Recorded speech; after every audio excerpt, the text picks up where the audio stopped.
झुकती है दुनिया, झुकाने वाला सही है, शानदार, जबरदस्त, जिंदाबाद, ये जन सैलाब उमड़ा है, अद्भुत, अपूर्व, अकल्पनीय।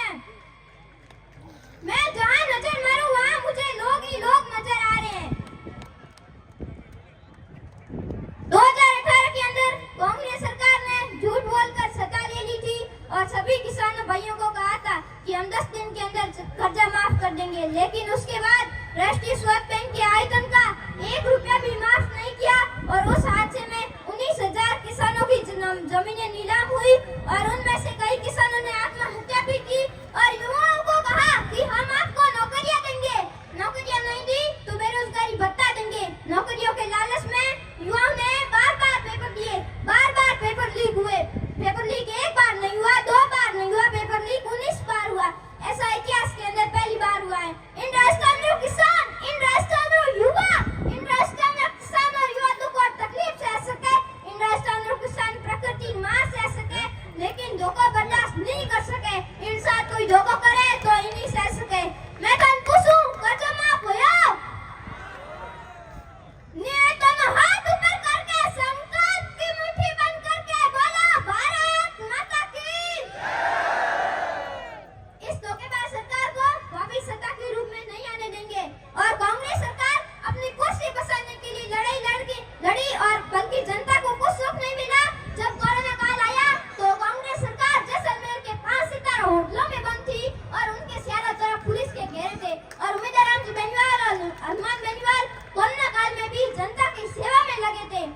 बजरी माफिया ठेकेदार ने जब आम आवाम को लूटने का काम किया, जब बाड़मेर की जनता को लूटने का काम किया, तब राजस्थान की कांग्रेस और भारतीय जनता पार्टी के सभी नेता सत्तर रोड के सो गए थे और उम्मीदवार रामजी बेनीवाल ही एक ऐसे व्यक्ति थे जिन्होंने बजरी माफिया ठेकेदार के खिलाफ वडोदरा की धरती पर स्वाधीन तक आंदोलन किया और बजरी माफिया ठेकेदार कोई आम आदमी नहीं था, वो अशोक गहलोत को भी अपने जेब के अंदर रखता था और पूर्व मुख्यमंत्री वसुंधरा राजे सिंधिया को भी अपने जेब के अंदर रखता था। ऐसी स्थिति में हमारी पैरवी किसने की?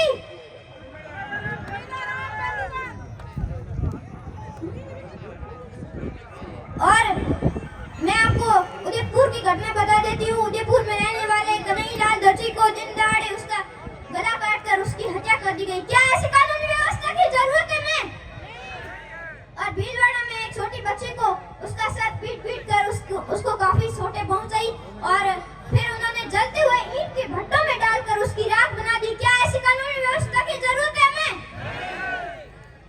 और भुजासर में हमारे पास के गांव भुजासर में ओम प्रकाश को दिन दहाड़े पुलिस ने उसका गला काट उसका एनकाउंटर कर दिया। क्या ऐसी कानूनी व्यवस्था की जरूरत है? हमें जब भी मैं ये ओम प्रकाश वाली घटना याद करती हूँ तो मेरी आंखें नम हो जाती है और मेरी आंखों में आंसू आने लगते हैं। हाँ, उनकी गलती थी तो उनको कानून की सजा दिलानी चाहिए थी, ऐसे एनकाउंटर नहीं करना चाहिए था, ये बहुत गलत है। और अब मैं बोलूंगी हमारा नेता कैसा हो, आपको पीछे बोलना है उम्मीदवार राम बेनीवाल जैसा हो। हमारा नेता कैसा हो? हमारा नेता कैसा हो?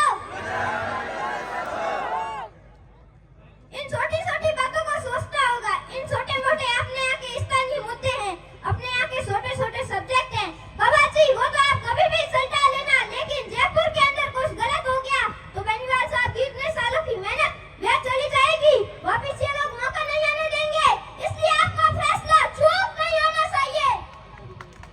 मैं इतना ही विश्वास दिलाती हूँ कि उम्मीदवार रामजी बेनीवाल पीठ दिखा के नहीं भागेंगे। जहाँ भाई तो के किसानों के बेटों का पसीना बहेगा वहाँ उम्मीदवार रामजी बेनीवाल अपना खून देके भी आपके हितों की रक्षा करेंगे और आपके हितों पर कुटाराघात राजस्थान के अंदर नहीं होने देंगे। और अब मैं समय के अभाव के कारण अपनी वाणी को विराम दूंगी।